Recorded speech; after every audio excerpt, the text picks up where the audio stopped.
Hello दोस्तों, UPSC classroom में आप सभी का स्वागत है। आज हम घटना चक्र की जो आई दृष्टि मैगजीन आई है उसके बारे में हम पढ़ेंगे और इसमें पहला जो टॉपिक होगा वो राष्ट्रीय परिदृश्य में होगा। आपने प्रीवियस ईयर क्वेश्चन देखा होगा तो उसमें आपने देखा होगा कि जो यूपी पीसीएस में आरओ में या किसी भी स्टेट पीसी में पीसीएस में जो करंट अफेयर का वेटेज है वो लगभग 25 से 28 क्वेश्चन रहता है। और घटना चक्र की ये जो बुक है जिसमें आई दृष्टि आपने खरीदी होगी, ये बहुत अच्छी बुक है जिसमें से काफ़ी क्वेश्चंस एग्जाम में मिल जाते हैं। तो इसको हम सीक्वेंस वाइज पढ़ेंगे। सबसे पहले राष्ट्रीय घटनाक्रम पढ़ेंगे, उसके बाद अंतर्राष्ट्रीय पढ़ेंगे और उसके बाद में हम लोग वैज्ञानिक परिदृश्य और सॉरी आर्थिक परिदृश्य फिर वैज्ञानिक परिदृश्य के बाद में धीरे धीरे ऐसा करके हम लोग बुक पूरी कवर करेंगे। कोशिश करेंगे कि बुक को इजी तरीके से पढ़ा जाए और इसमें जो करंट अफेयर है वो तो है ही, साथ में हम स्टैटिक का भी पोर्शन कुछ कवर करेंगे, मतलब जीएस का भी कुछ पोर्शन कवर करेंगे जो जहाँ पे हो सकता है उसमें हम कवर करेंगे। तो पहले आज हम इसके 2 वीडियो होंगे। आज हम आधा इसमें जो राष्ट्रीय परिदृश्य है उसके 2 वीडियो होंगे। एक पार्ट आज होगा, एक पार्ट अगले वीडियो में होगा। तो राष्ट्रीय परिदृश्य के हम 2 वीडियो बनाएंगे। इसमें पहला पार्ट हम लोग कवर करेंगे जिसमें आधा कंप्लीट हो जाएगा, लगभग 34 पेजेस में है और लगभग 17 पेज हम कवर कर लेंगे, बाकी उसके अगले वीडियो कवर करेंगे। तो आइए स्टार्ट करते हैं कि जो पहला इसमें हेडिंग दी हुई है एक राष्ट्र एक चुनाव के प्रस्ताव की मंजूरी। तो आइए समझते हैं पहले कि एक राष्ट्र एक चुनाव का मतलब क्या है। देखिए, भारत में क्या है कि जब स्वतंत्रता प्राप्त हुई 1947 में भारत को आज़ादी मिली, तो 1947 में आज़ादी मिलने के बाद में हमारे यहाँ चुनाव नहीं हो सके। तो चुनाव कब होते हैं? चुनाव होते हैं 1951 और 1952 में चुनाव कंप्लीट होता है। और इसमें भारत में कांग्रेस की सरकार बनती है और कांग्रेस की सरकार बनने के बाद भारत के जो पहले प्रधानमंत्री हैं वो पंडित जवाहरलाल नेहरू भारत के पहले प्रधानमंत्री बनते हैं। जवाहरलाल नेहरू भारत के पहले प्रधानमंत्री बनते हैं और ये सिलसिला चलता रहता है। तो 1967 तक लगातार एक राष्ट्र और एक चुनाव का कॉन्सेप्ट चलता रहा, मतलब पूरे देश में एक साथ चुनाव होते थे और वो चलते रहते थे। लेकिन 1967 के बाद में ये क्रम टूट गया। तो जब ये क्रम टूट गया तो एक चुनाव एक राष्ट्र का कॉन्सेप्ट भी यहाँ पर नहीं रहा। तो एक चुनाव एक राष्ट्र का मतलब क्या हुआ? मतलब ये हुआ कि जो चुनाव होगा वो हर स्तर पर होगा। हर स्तर का मतलब क्या हो गया? लोकसभा में भी होगा, जो विधानसभाएं हैं उनमें भी होगा, सभी विधानसभाएं, राज्य विधानसभाएं, राज्य विधानसभाएं, और इसके साथ साथ में जो स्थानीय निकाय है वहां पर भी इलेक्शन होगा। लोकल जो गवर्नमेंट्स हैं, स्थानीय निकाय हैं वहां पर। इसका मतलब ये हुआ कि लोकसभा, सभी राज्य विधानसभाएं और स्थानीय निकाय पर चुनाव को एक साथ जब कराया जाएगा तो उसको ही बोलते हैं एक देश एक चुनाव कहते हैं। अच्छा, इसकी जो सिफारिश है वो एक समिति बनी थी, उच्च स्तरीय समिति बनी थी जिसमें कुल 8 सदस्य थे। उसमें एक उसके अध्यक्ष थे और बाकी 7 मेंबर थे। ये जो कमेटी है, इस कमेटी के अध्यक्ष कौन थे? तो इस कमेटी के अध्यक्ष पूर्व राष्ट्रपति रामनाथ कोविंद जी थे। और इसके 7 मेंबर कौन है? वो 7 मेंबर, पहले कौन है? केंद्रीय गृह मंत्री अमित शाह, दूसरे हैं गुलाम नबी आजाद, तीसरे हैं वित्त आयोग के पूर्व अध्यक्ष एन.के. सिंह, चौथे हैं लोकसभा के पूर्व महासचिव डॉक्टर सुभाष कश्यप, आपने इनके बारे में नाम सुना होगा। उसके बाद फिफ्थ है इसमें वरिष्ठ अधिवक्ता हरीश साल्वे, और सिक्स्थ है संजय कोठारी, और सेवंथ है अर्जुन राम मेघवाल। तो ध्यान रखिएगा इस क्वेश्चन में अगर क्वेश्चन पूछेगा तो इसमें पूछ सकता है कि वन नेशन वन इलेक्शन की उच्च स्तरीय समिति में कौन सदस्य नहीं था या कौन कौन सदस्य था।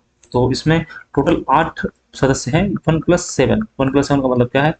ये इसका अध्यक्ष हो गए और बाकी यहाँ पर ये सदस्य हो गए। अच्छा, जब इस समिति ने सिफारिश की, इससे पहले ही विधि आयोग ने, भारत का जो विधि आयोग है उसने भी इसकी सिफारिश की थी, अपनी 170वीं रिपोर्ट में इसकी सिफारिश की हुई थी। ठीक है, अब यहाँ पर आगे देखते हैं। तो ये जो एक राष्ट्र एक चुनाव का प्रस्ताव था, इसकी जो मंजूरी मिली है वो मंजूरी मिली है 18 सितंबर 2024 को मिली हुई है।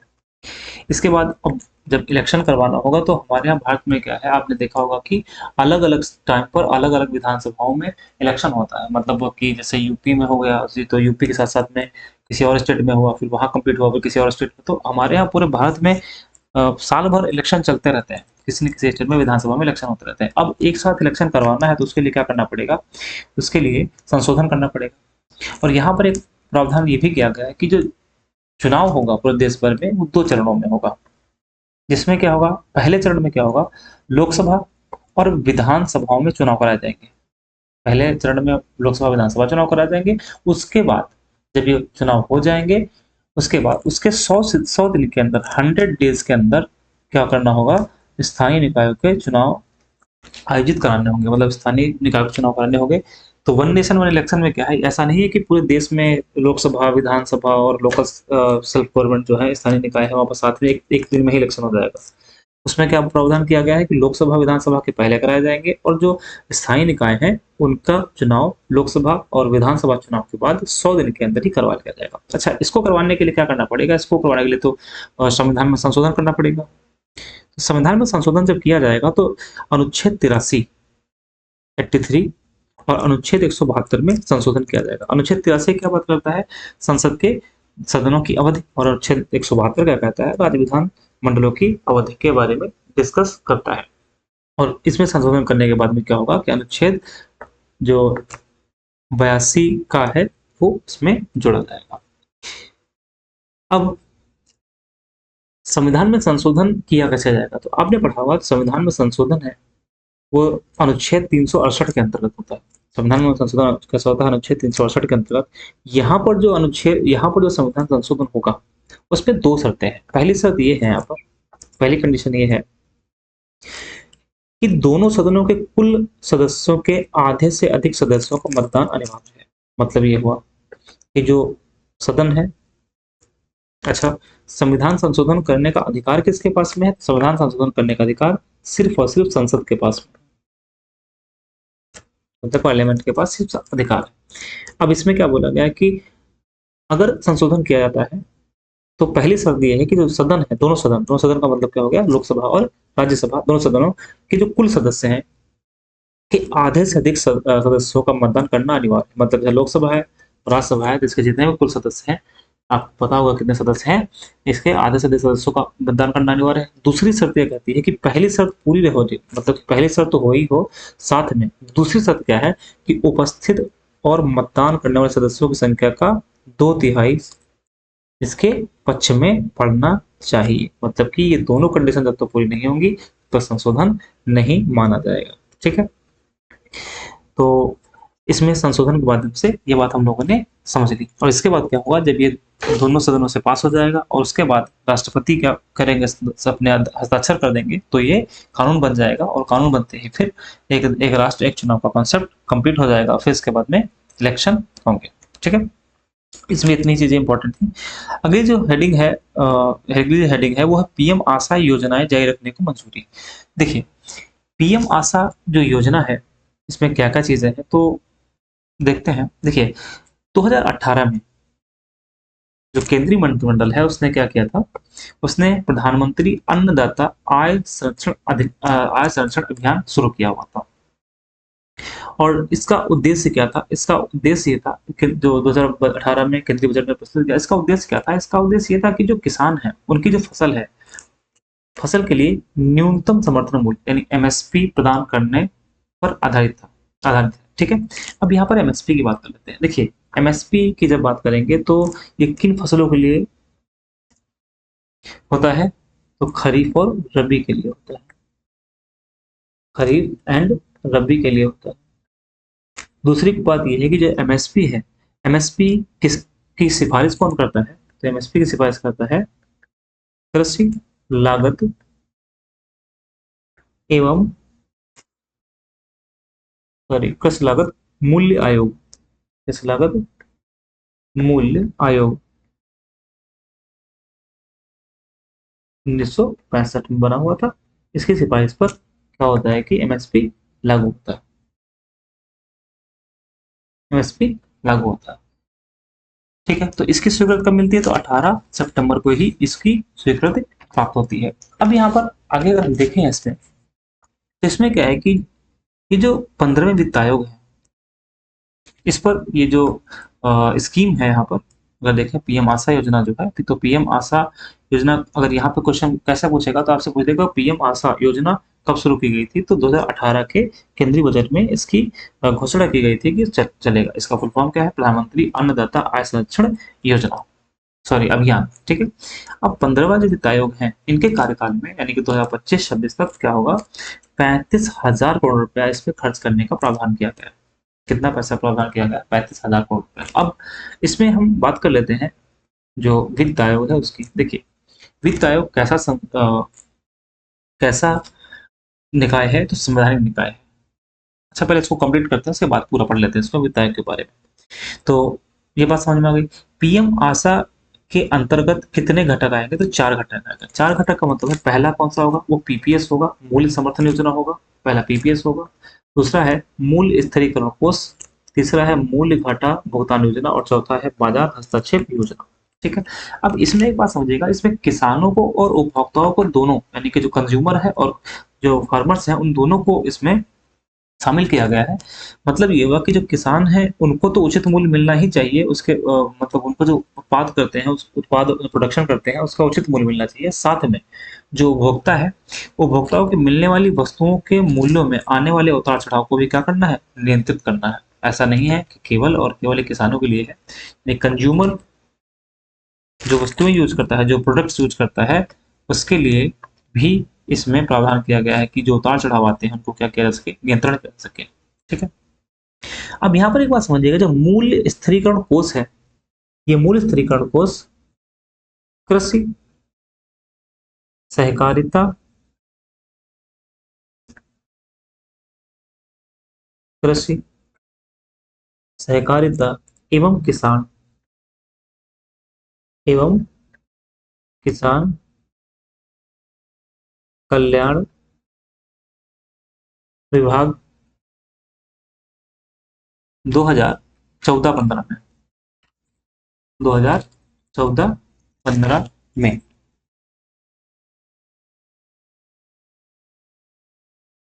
2014-15 में स्थापित किया गया था।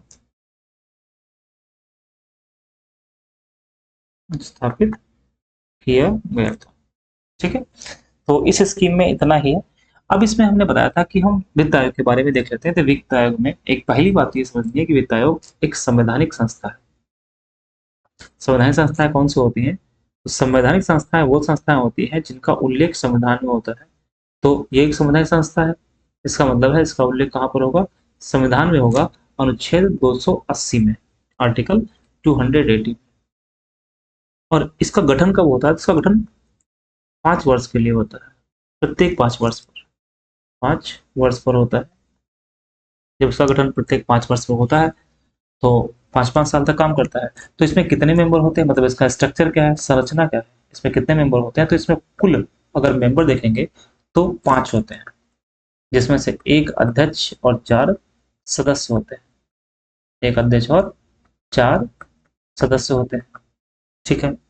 दूसरी बात, अगर हम देखें यहाँ पर 15 वित्त आयोग लिखा हुआ है, तो 15 वित्त आयोग के अध्यक्ष कौन थे? 15 वित्त आयोग के अध्यक्ष कौन है? तो एनके सिंह। 15 15 वित्त आयोग के अध्यक्ष कौन है? एनके सिंह। फाइनेंस कमीशन के अध्यक्ष कौन है? तो एनके सिंह। लेकिन इससे भी इंपॉर्टेंट चीज ये है कि जो 16th फाइनेंस कमीशन है, 16वां फाइनेंस कमीशन है, इसके अध्यक्ष कौन है? तो अरविंद पनगड़िया। ध्यान रखिएगा, बहुत ज्यादा इंपॉर्टेंट है ये, मोस्ट इंपॉर्टेंट है, अरविंद पनगड़िया।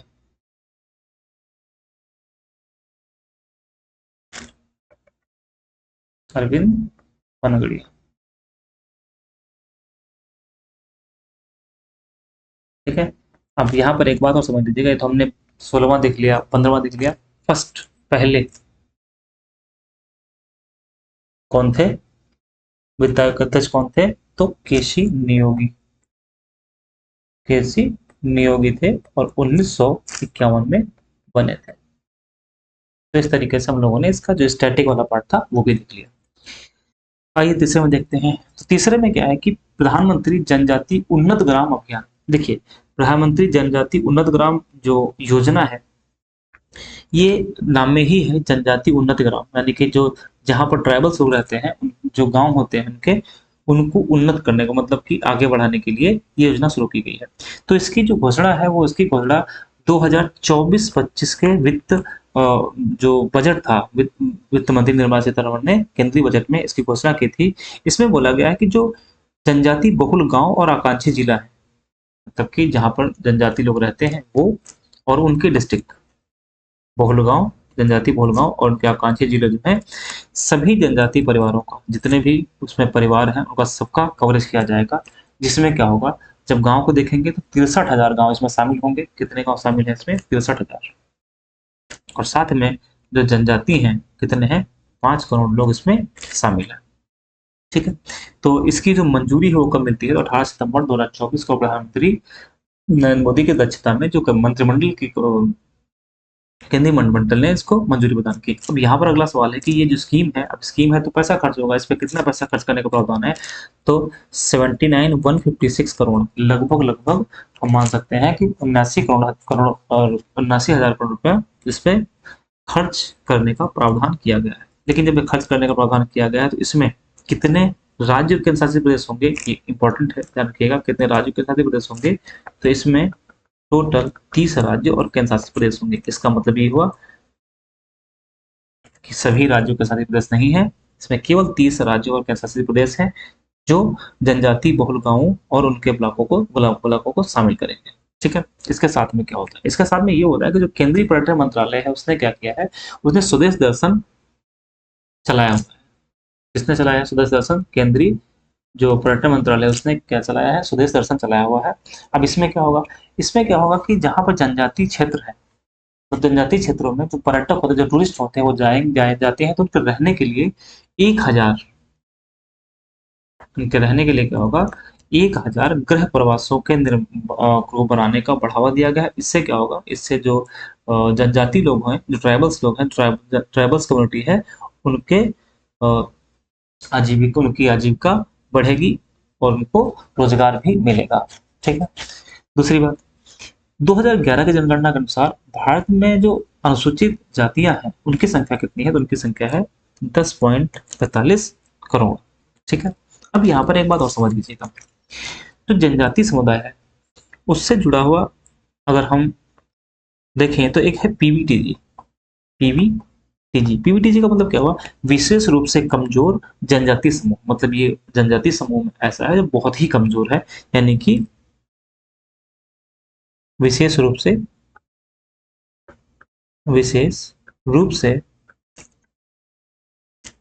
कमजोर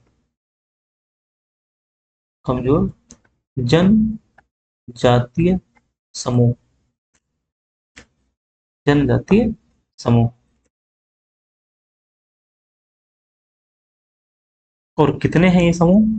तो 75 ऐसे जनजातीय समूह हैं जो कि बहुत ही पिछड़े हैं। ठीक है, अब इनके लिए जो पीवीटीजी है, इनके लिए क्या है, एक स्कीम चलती, स्कीम है पीएम जनमन। आपने एक पढ़ा होगा और आगे इस मैगजीन में भी आगे दिया गया है पीएम जनमन। ध्यान रखिएगा, जो पीएम जनमन है वो किसके लिए है? तो विशेष रूप से कमजोर जनजातीय समूह के लिए है, यानी कि प्रधानमंत्री जनजाति प्रधानमंत्री जनजाति आदिवासी आदिवासी न्याय महाअभियान, न्याय महाअभियान महाअभियान। तो ये स्कीम शुरू की गई थी। स्कीम शुरू कब की गई थी? तो 15 नवंबर को की गई थी। 15 नवंबर 2023 को शुरू की गई थी। पीएम जनमन कब शुरू की गई थी? 15 नवंबर 2023 को शुरू की गई थी। और इसी 15 नवंबर को, यानी कि जो 15 नवंबर है, इसको जनजातीय गौरव दिवस के रूप में मनाते हैं। 15 नवंबर को क्या करते हैं?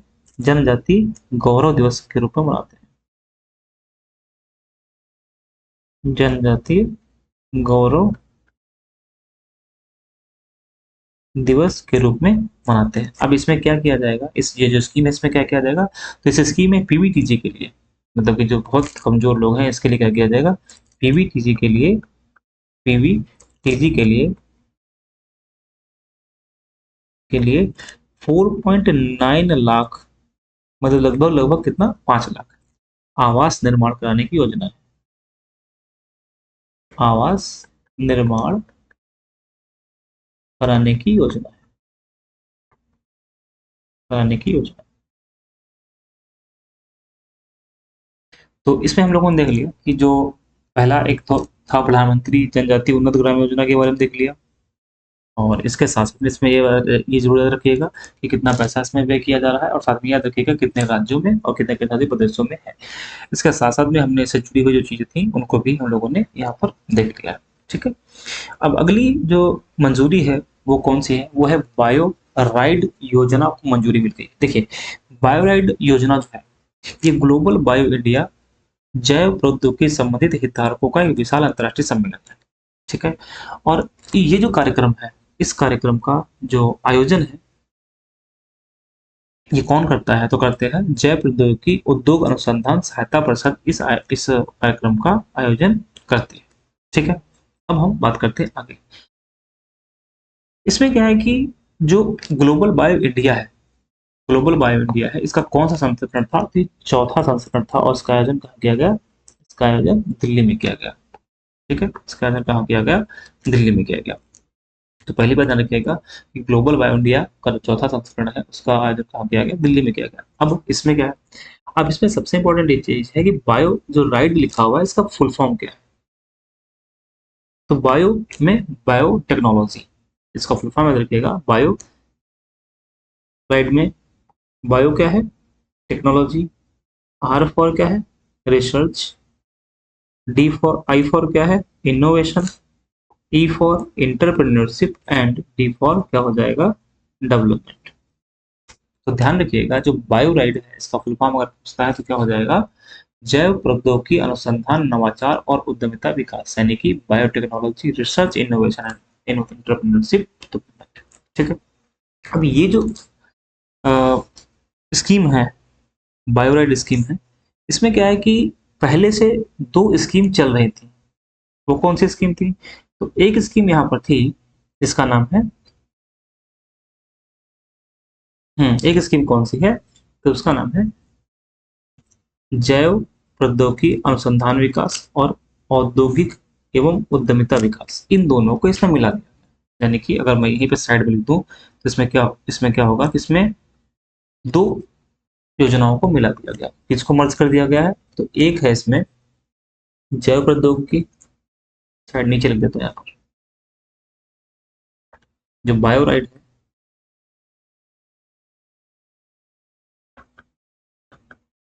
इस बायोराइड में दो को क्या कर दिया गया है, मर्ज कर दिया गया, इसमें विलय कर दिया गया है, दो योजनाओं का विलय,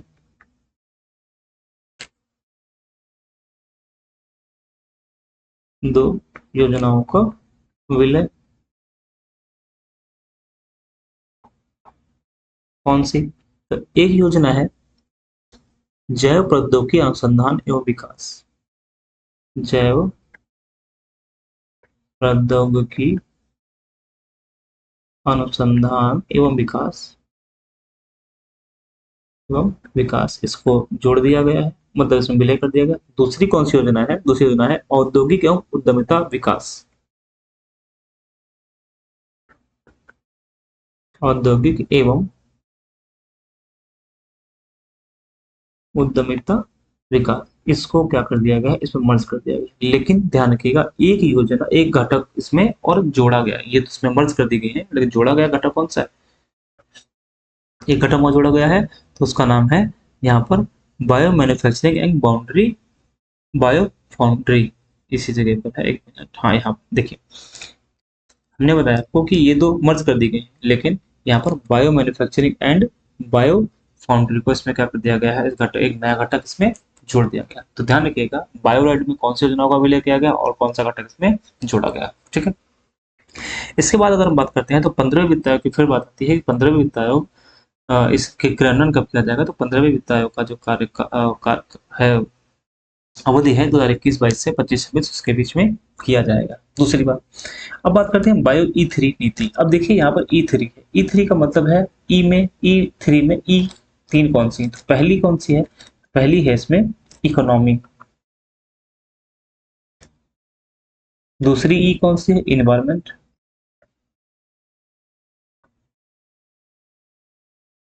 और तीसरी ई कौन सी है? एम्प्लॉयमेंट। तीसरी ई कौन सी है? तो तीसरी ई है यहाँ पर एम्प्लॉयमेंट है। ठीक है। अब अब इसमें क्या है कि जो ये बायो ईथरी नीति है, इस नीति के 6 व्यापक फोकस क्षेत्र हैं। अब इनको आपको ध्यान रखना है, ये इंपॉर्टेंट है कि अगर आपसे पूछता है कि वायु नीति के तहत निम्न में से कौन सा निम्न में से कौन सा व्यापक फोकस क्षेत्र नहीं है, तो ध्यान रखिएगा इसमें। तो कौन कौन सा है? पहला, एक तो है आपका, पहला है इसमें जैव आधारित रसायन एवं एंजाइम। दूसरा है कार्यात्मक खाद्य एवं स्मार्ट प्रोटीन। तीसरा है सटीक बायो थेरेप्यूटिक्स। चौथा है इसमें जलवायु लचीली कृषि। पांचवा है कार्बन कैप्चर एवं उसका उपयोग। और छठा है भविष्यवादी समुद्री एवं अंतरिक्ष अनुसंधान।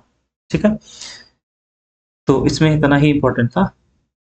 अगली बात करते हैं, नमो रैपिड रेल का उद्घाटन की बात करते हैं। देखिए, भारत में जो पहली वंदे भारत एक्सप्रेस चली, वो कहां से कहां तक चली? तो नई दिल्ली, कानपुर, प्रयागराज, वाराणसी के बीच में 160 किलोमीटर घंटे की रफ्तार से चली। ठीक है, और ये भारत की पहली स्वदेशी semi high speed train Vande Bharat थी, जो कि 15 फरवरी 2019 को चली थी। ठीक है, रास्ता क्या था इसका? किस रूट पे चलती थी? नई दिल्ली, कानपुर, प्रयागराज चलती थी, और इसकी जो अधिकतम सीमा थी वो कितनी थी? 160 किलोमीटर पर घंटे के हिसाब से चल सकती थी, चल सकती है। अब यहाँ पर क्या है कि जो अश्विनी वैष्णव, जो रेल मंत्री हैं, केंद्रीय रेल मंत्री अश्विनी वैष्णव, उन्होंने क्या किया है? पहली Vande Bharat sleeper train set को रवाना किया है। और कहां पर किया है? वो बेंगलुरु रेल परिसर से रवाना किया है। इस रेल को किसने बनाया है? तो बीईएमएल ने लिमिटेड ने इसको तैयार किया। आगे बात करते हैं, तो जो प्रधानमंत्री नरेंद्र मोदी है, उन्होंने, ये काफी इंपॉर्टेंट फैक्ट है, प्रधानमंत्री नरेंद्र मोदी है, उन्होंने गुजरात में क्या किया है? ना गुजरात में क्या किया है? तो गुजरात में भारत की पहली वंदे मेट्रो ट्रेन स्टार्ट किया हुआ है। और इसका संचालन कहाँ से कहाँ होगा? वो संचालन होगा अहमदाबाद से भुज के बीच में। ठीक है, इसका आधिकारिक नाम क्या है? नमो भारत रैपिड रेल। तो इसमें सीधा क्वेश्चन बनेगा, भारत में नमो भारत रैपिड रेल की शुरुआत कहाँ की गई है? तो वो गुजरात में की गई है। और कहाँ से कहाँ के बीच चलेगी? तो अहमदाबाद और भुज के बीच में चलेगी। अब यहाँ पर एक बात समझिएगा, नमो रैपिड रेल और मेट्रो ट्रेन में, मेट्रो जो प्रणाली है, इसमें डिफरेंस क्या है? आपने मेट्रो देखा होगा, तो मेट्रो में अपने बैठे होंगे तो आपने देखा होगा कि ये जो मेट्रो होती है वो एक शहर की सीमा में ही रहती है। जैसे हमारा लखनऊ मेट्रो है, दिल्ली मेट्रो है, तो आप देखेंगे जनरली जो मेट्रो होती है वो एक शहर की सीमा तक रहती है। लेकिन ये जो नमो रैपिड रेल है, ये इंटरसिटी कनेक्टिविटी प्रदान करती है। ये अलग चीज है इसमें। यानी मेट्रो क्या होती है? आमतौर पर एक ही शहर सीमा के अंतर्गत होती है, लेकिन यहाँ पर नमो रैपिड रेल वो क्या है? इंटरसिटी कनेक्टिविटी प्रोवाइड करती है। तो इसमें इतना ही इंपॉर्टेंट है। अगली बात करते हैं, वो है मिशन मौसम। अब देखिए, नाम है मिशन मौसम, तो इसके नाम में ही लिखा हुआ है मिशन, तो इसका मतलब है ये जो, सॉरी, इसके नाम में ही मौसम, तो इसका मतलब ये हुआ, ये जो मिशन स्टार्ट किया गया है, इस मिशन का उद्देश्य क्या होगा? इस मिशन का उद्देश्य होगा कि मौसम की जो जानकारी है वो जो हर मौसम के लिए अधिक तैयार और स्पष्ट और जलवायु स्मार्ट भारत का निर्माण करना। मतलब ये होगा कि जो मौसम जुड़ी हुई चीजें हैं, हर मौसम के लिए अधिक तैयार और जलवायु स्मार्ट भारत का निर्माण करना। ठीक है, अब ये जो मिशन है, इस मिशन में 2000 करोड़ रुपए खर्च करने का प्रावधान है, और ये 2 वर्षों के लिए है। तो हम क्या करेंगे, आप क्या करेंगे इसमें, आप सीधा ऊपर जब ये अपनी बुक रखिएगा, तो उसमें जैसे ये लिखा हुआ है मिशन मौसम, यहीं पर फटाफट क्या करना है? पॉइंट फॉर्म में नोट कर लेना है कि कितने वर्षों के लिए है। तो 2 साल के लिए है। इस पर कितना पैसा खर्च किया जाएगा? तो 2000 करोड़ रुपए इस पे खर्च करने का प्रावधान है। अब क्योंकि ये एक मिशन है, एक स्कीम मान के चलते हैं, स्कीम है, तो इसमें क्या होगा? कोई ना कोई मिनिस्ट्री होगी। तो मिनिस्ट्री कौन सी है? केंद्रीय पृथ्वी विज्ञान मंत्रालय। ये इंपॉर्टेंट है, पूछा जा सकता है कि मिशन मौसम किस मंत्रालय द्वारा क्रियान्वित किया जा रहा है? तो केंद्रीय पृथ्वी विज्ञान मंत्रालय, केंद्रीय पृथ्वी विज्ञान मंत्रालय,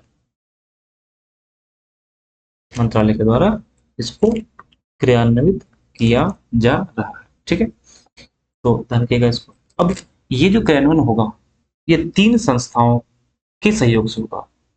कौन कौन संस्था है? तो एक संस्था है जिनका नाम है भारत मौसम विज्ञान विभाग, दूसरी संस्था है उष्ण भारतीय उष्ण देशीय मौसम विज्ञान संस्थान जो कि पुणे में है, और तीसरा है राष्ट्रीय मध्यम अवधि मौसम पूर्वानुमान केंद्र जो कि नोएडा में है।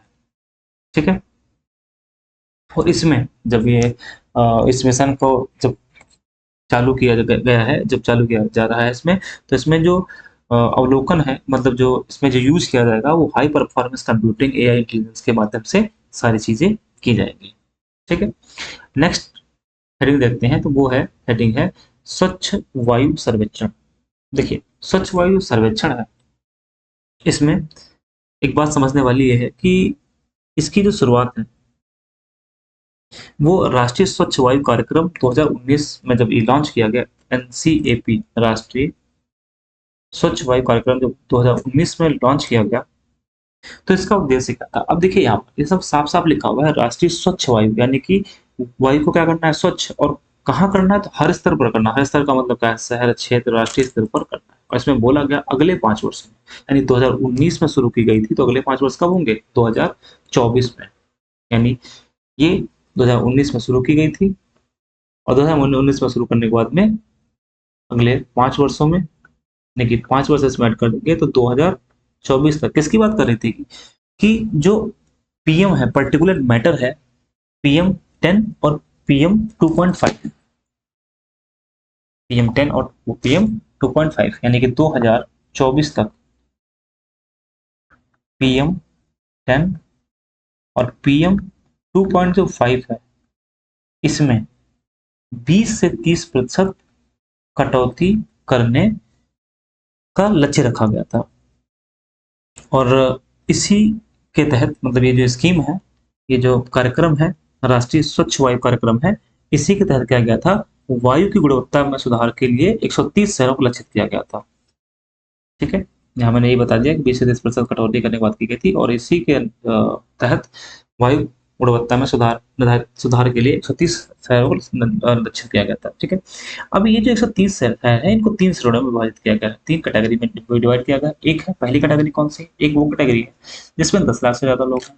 दूसरी वो कैटेगरी है जिसमें वो 3 से 10 लाख के बीच में लोग हैं। तीसरी वो कैटेगरी है जिसमें वो 3 लाख से कम जनसंख्या की बात करता है। देखिए इसमें तीनों कैटेगरी है, उन तीनों कैटेगरी में शहरों को रैंक मिलती है कि कौन से शहर पहले रैंक पे है, कौन सा दूसरा रैंक पे है। देखिए जो कैटेगरी फर्स्ट है, वहां पर जो पहला रैंक मिला हुआ है वो किसको मिला है? सूरत, और दूसरा मिला है जबलपुर को। सूरत कहाँ पर? गुजरात में है। जबलपुर कहाँ है? मध्य प्रदेश में। और तीसरा रैंक किसको मिला है? वो मिला है आगरा को। ठीक है।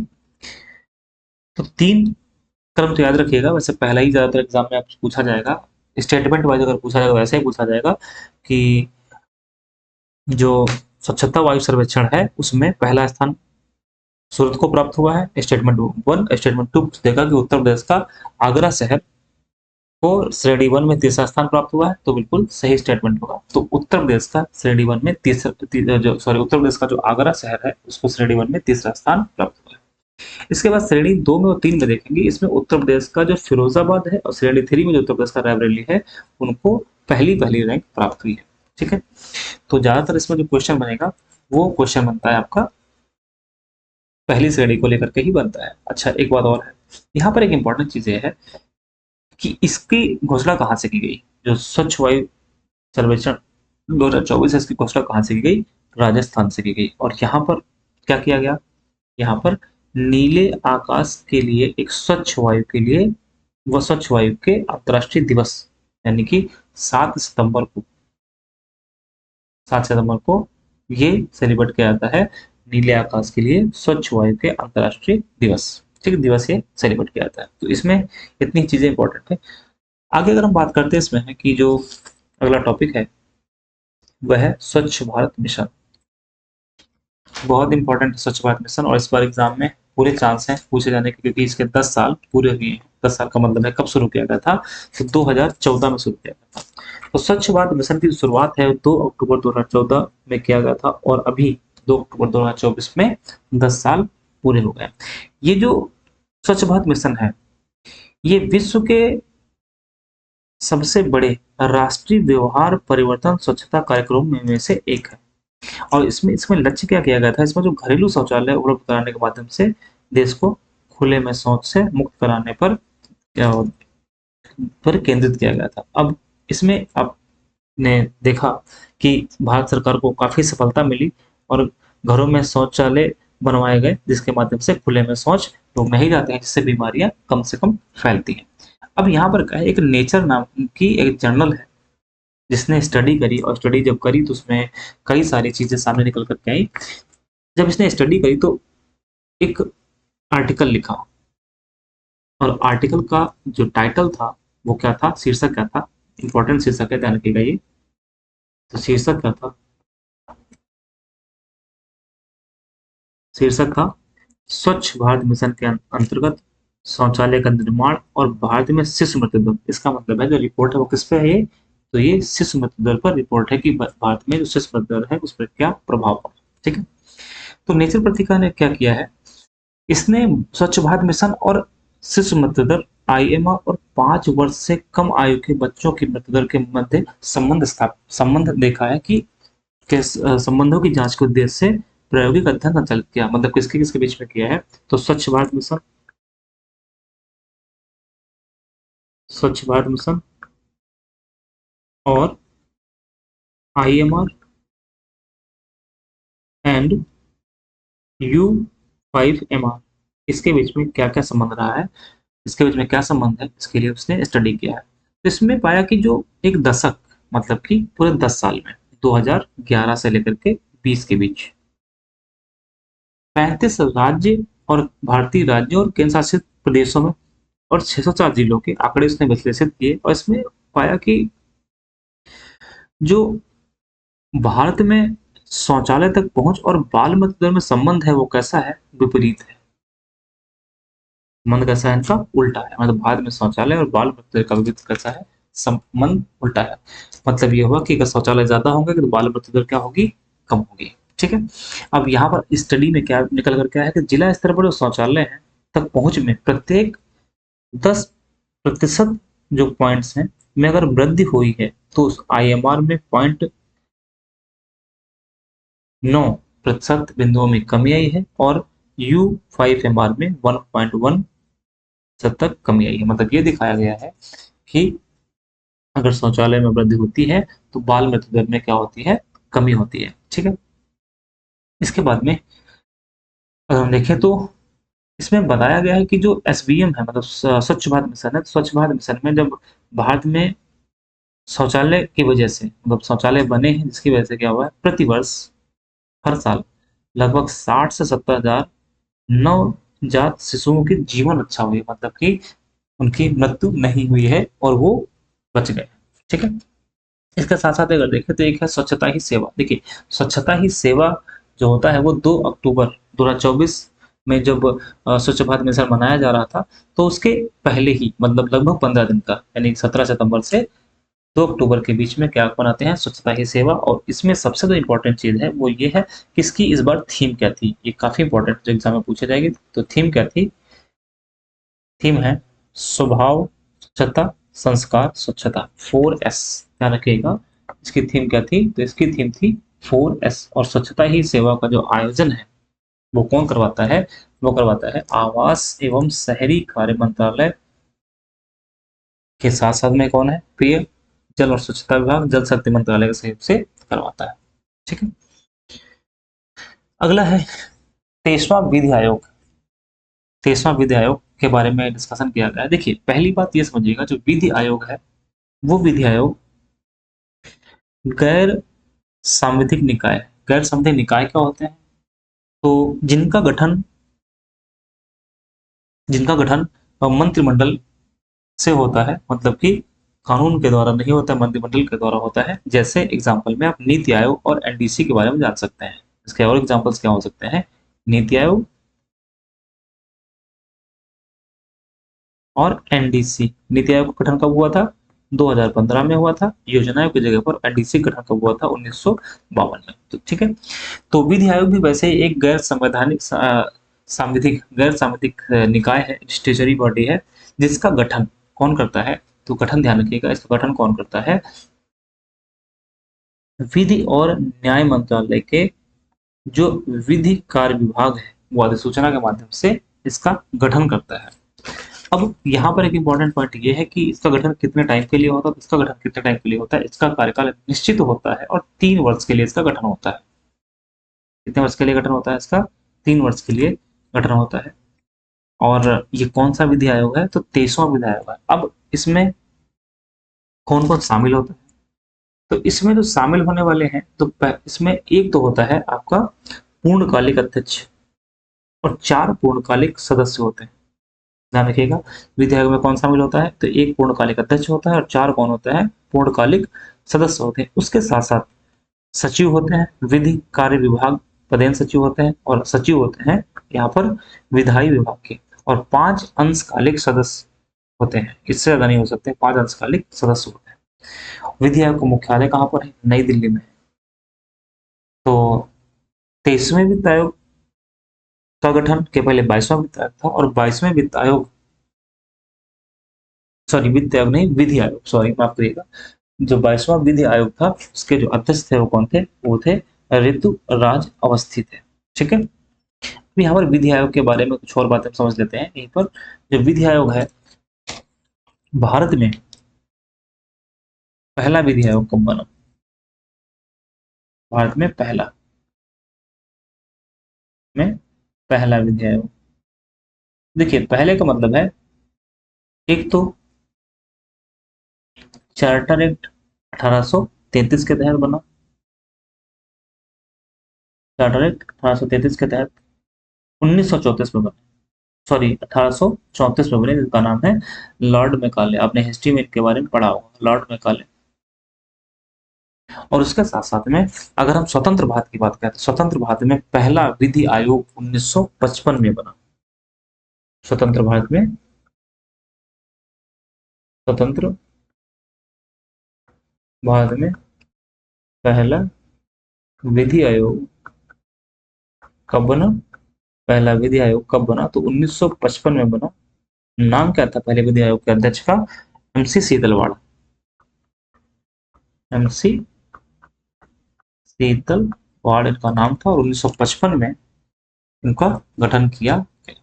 ठीक है, तो इस तरीके से हमने विधि आयोग के बारे में समझ लिया।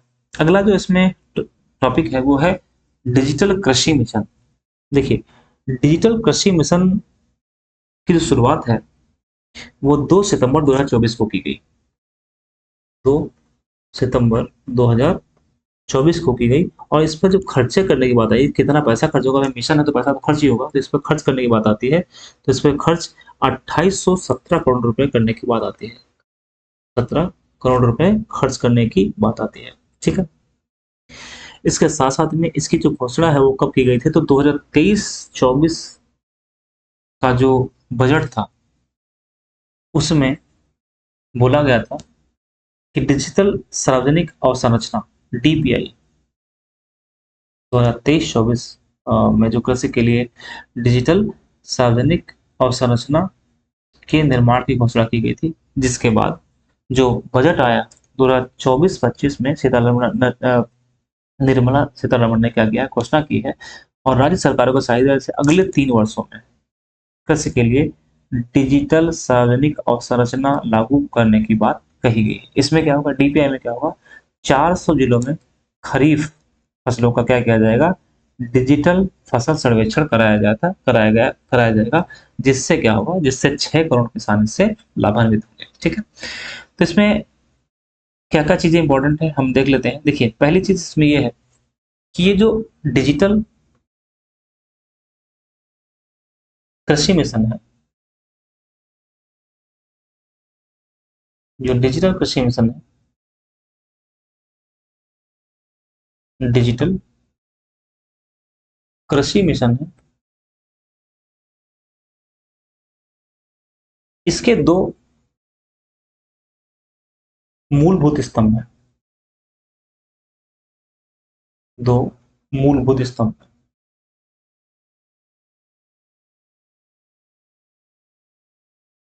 मूलभूत स्तंभ पहला स्तंभ कौन सा है? तो पहले स्तंभ का नाम है एग्री स्टैक। पहला कौन सा है? उसका नाम है एग्री स्टैक।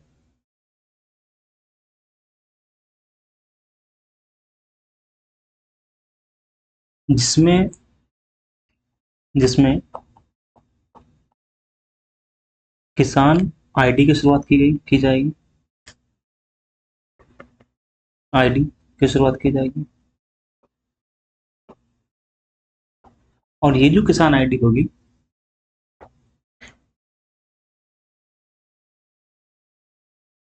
इसका निर्माण और डिजिटल डिजिटल फसल सर्वेक्षण का फसल सर्वेक्षण का परीक्षण करने के लिए परीक्षण करने के लिए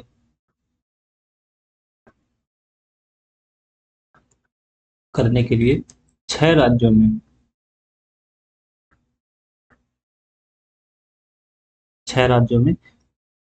प्रायोगिक परियोजनाएं संचालित की गई हैं। 6 राज्यों में प्रायोगिक जो परियोजनाएं संचालित की गई, 6 राज्य कौन कौन से हैं उनको भी देखते हैं। यहाँ पर देख लीजिएगा 6 राज्य कौन कौन से हैं। तो 6 राज्य यहाँ पर है। पहला राज्य कौन सा है? उत्तर प्रदेश का फर्रुखाबाद। फिर गुजरात के बाद उसमें गांधीनगर, महाराष्ट्र में बीड़, हरियाणा में यमुनानगर, पंजाब में फतेहगढ़ साहिब और तमिलनाडु में विरुधुनगर।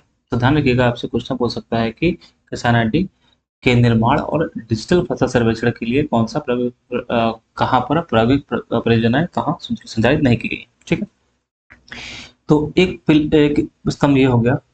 इसमें 3 घटक, यही जो स्तंभ है किसान सॉरी एग्री स्टैक है, इसमें क्या है? 3 घटक है। कौन घटक है? पहला घटक, 3 घटक है इसमें। एक घटक है इसमें किसान रजिस्ट्री। पहला घटक कौन सा है? किसान रजिस्ट्री। किसान रजिस्ट्री। दूसरा घटक कौन सा है इसमें? भू संदर्भित गांव के नक्शे। भू संदर्भित गांव के नक्शे।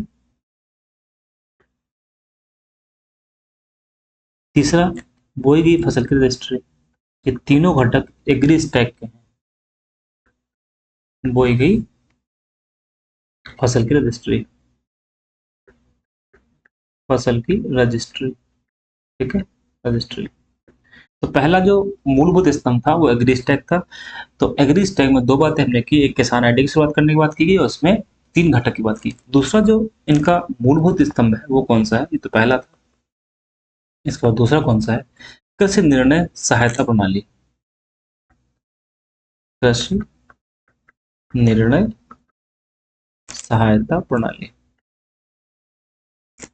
दूसरा है। लेकिन ये जो मूलभूत स्तंभ है, इसके अतिरिक्त यहाँ पर 2 चीजें और हैं। जिसमें एक है जिसमें एक है मृदा प्रोफाइल मैपिंग। मृदा प्रोफाइल मैपिंग। और इसमें क्या किया गया? इसमें 142 142 मिलियन हेक्टेयर जो सॉइल है, प्रोफाइल सॉइल है, उसका सॉइल प्रोफाइल तैयार किया जाएगा। 142 मिलियन हेक्टेयर जो सॉइल है, मतलब एरिया है, उसकी सॉइल प्रोफाइल क्या किया जाएगा? मैपिंग की जाएगी। इसके साथ साथ एक और इसमें घटक है जिसको बोलते हैं डिजिटल डिजिटल सामान्य फसल अनुमान सर्वेक्षण। फसल अनुमान सर्वेक्षण। ठीक है, इसमें क्या किया जाएगा? फसल कटाई प्रयोग के आधार पर उपज का अनुमान लगाया जाएगा। ये जो इसमें हेडिंग दी है डिजिटल कृषि मिशन, तो डिजिटल कृषि मिशन में इतनी चीजें हैं जो आप पढ़ेंगे तो आपको यहाँ पर देखने को मिलेंगी। तो यहाँ पर मैंने शॉर्ट नोट्स बना दिया है, इसमें इतनी चीजें इंपॉर्टेंट है। ठीक है, अच्छा, ये जो मिशन है, इस मिशन का आधार क्या होगा, मतलब किस पर आधारित होगा? तो ये मिशन किस पर आधारित होगा? ये आधारित होगा डिजिटल सार्वजनिक अवसंरचना के स्वरूप पर आधारित होगा। बाकी हमने यहाँ पर जो चीज़ें इसमें लिखी हुई हैं वो चीज़ें हमने यहाँ पर कवर कर दी हैं, ठीक है। अब हम आगे की बात करते हैं, तो क्या है इंडिया सेमीकंडक्टर मिशन। देखिए, इंडिया सेमीकंडक्टर मिशन, इसके लिए 2021 में केंद्र सरकार ने सेमीकॉन इंडिया कार्यक्रम स्थापित किया को मंजूरी प्रदान की थी। तो ध्यान रखिएगा, सेमीकॉन इंडिया कार्यक्रम कब मंजूरी दी गई थी? 2021 में इसको मंजूरी दी गई थी, ठीक है। और इस पर व्यय करने कितनी करने की बात की थी? तो 76,000 करोड़ रुपए इस पर खर्च करने की बात की गई थी। अच्छा, ये जो मिशन चल रहा है, इंडिया सेमीकंडक्टर मिशन है, चलाया जा रहा है, ये किसके साझेदारी से चल रहा है? तो ये ध्यान रखिएगा, ये साझेदार कौन है इसका? साझेदारी कौन कर रहा है इसकी? तो यूएसए साझेदारी कर रहा है, ध्यान रखिएगा, यूएसए साझेदार है इस इंडिया सेमीकंडक्टर का, ठीक है। अब इसमें जो ये है इंडिया सेमीकंडक्टर मिशन है, आईएसएम है, इसकी स्थापना क्यों की जाएगी? इसका उद्देश्य क्या है? तो बड़ा सिंपल सा है, इसमें लिखा ही है कि अगर आप ध्यान से देखें इस हेडिंग को, इसमें क्या लिखा है? India semiconductor. सेमीकंडक्टर मतलब क्या है? जो अर्धचालक है और डिस्प्ले उद्योग के से जुड़े वैश्विक विशेषज्ञ कर रहे हैं इसका नेतृत्व, और इसका जो मिशन है वो नोडल एजेंसी के रूप में कौन कार्य करेगा? तो यह मिशन डिजिटल इंडिया कॉर्पोरेशन के अंतर्गत एक विशेष और स्वतंत्र व्यापार प्रभाग है। यह मिशन सेमी इंडिया कार्यक्रम के अंतर्गत स्वीकृत योजनाओं की नोडल एजेंसी के रूप में कार्य करेगा, ठीक है। अब यहाँ पर 5 अर्धचालक इकाइयां लगाई गई हैं। टोटल कितनी अर्धचालक इकाई लगाई गई हैं? 5। देखिए, उसको मैं यहाँ पे नोट में लिख देता हूँ कौन कौन से। तो इसके बारे में समझ गए। पहला तो ये था कि ये जो सेमी कॉन इंडिया कार्यक्रम है ये कब शुरू किया गया, कब मंजूरी मिली? 2021 में मिली है। और सेमी कॉन इंडिया कार्यक्रम पर कितना पैसा खर्च करने की बात की जा रही है? 76,000 करोड़ रुपए खर्च करने की बात की जा रही है। और इंडिया सेमीकंडक्टर जो मिशन है वो किसके साझेदारी से चला जा रहा है? तो वो यूएसए की साझेदारी से चलाया जा रहा है। अब भारत में 5 अर्धचालक इकाइयां लगाई गई हैं, जिसमें पहली कौन सी है? धोलेरा, ठीक है। नोट पॉइंट पॉइंट से लिख देता हूँ यहाँ पे कि जो 5 अर्धचालक इकाइयां हैं, 5 अर्धचालक इकाइयां, यूनिट,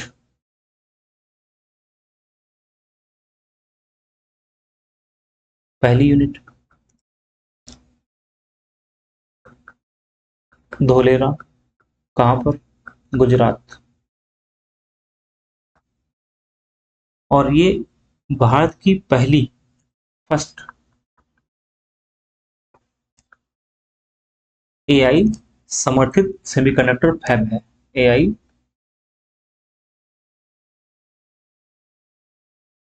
समर्थित सेमीकंडक्टर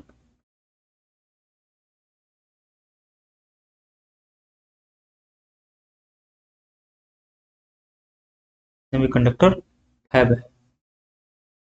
दूसरी मोरीगांव,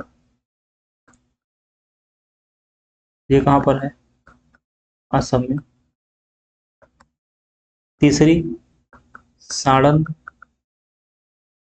ये भी गुजरात में है। चौथी और पांचवी भी साड़ंद में है। कहाँ पर है? गुजरात में है, ठीक।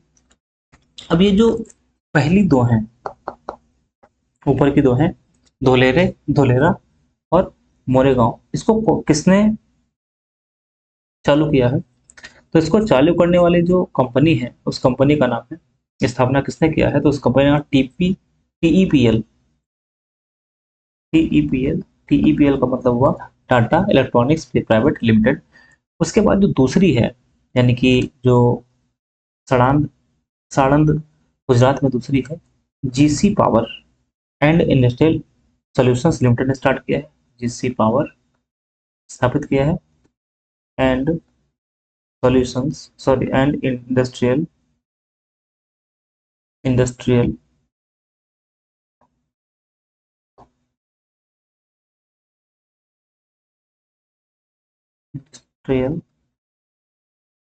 इंडस्ट्रियल सॉल्यूशंस सॉल्यूशंस लिमिटेड ने इसको स्थापित किया है। इसके बाद ये जो चौथी वाली है किसने शुरू किया है, माइक्रोन टेक्नोलॉजी इंक ने शुरू किया है। माइक्रोन टेक्नोलॉजी इंक ने इसको शुरू किया है। ठीक है,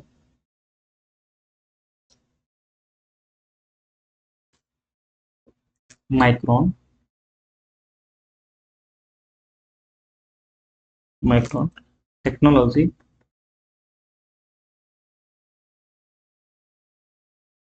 इंक ने शुरू किया है। और जो इसमें दिया हुआ है या अभी जो मंजूरी मिली 2 सितंबर को मंजूरी मिली, सबसे आखिरी में यही लगी है। इसका कौन स्थापित कर रहा है, तो Kaynes Semicon private limited. Kaynes Semicon Semicon private limited. तो ये इसको अभी स्वीकृति मिली है। ठीक है, तो इसमें इतना ही इंपॉर्टेंट है, इससे ज़्यादा इंपॉर्टेंट नहीं है। जो इसमें चीज़ें इंपॉर्टेंट थी वो मैंने यहाँ पर लिख दी है। ठीक है, अगली बात कि ये मैंने बता दिया आपको कि जो भारत अमेरिकी साझेदारी के थ्रू ये सेमीकंडक्टर्स यहाँ पर लगाए जा रहे हैं। अब यहाँ पर अगर बात की जाए, अगला जो इसमें इंपॉर्टेंट चीज़ है वो है सर्वोच्च न्यायालय का ध्वज और प्रतीक। देखिए, सर्वोच्च न्यायालय की जो स्थापना है वो अनुच्छेद 124 में, इसमें अनुच्छेद 124 में बोला गया कि भारत का सर्वोच्च न्यायालय होगा। और 26 जनवरी 1950 का संविधान लागू हुआ तो ये सर्वोच्च न्यायालय अस्तित्व में आया। और 28 जनवरी 1950 को सर्वोच्च न्यायालय का उद्घाटन हुआ। इसको ध्यान रखिएगा, पूछा का क्वेश्चन है कि सर्वोच्च न्यायालय का उद्घाटन कब हुआ, तो 28 जनवरी 1950 को इसका उद्घाटन हुआ। अच्छा, तो उद्घाटन हुआ तो इसके अध्यक्ष प्रथम मुख्य न्यायाधीश कौन थे पहले, तो कौन थे, हीरालाल जे कानिया थे।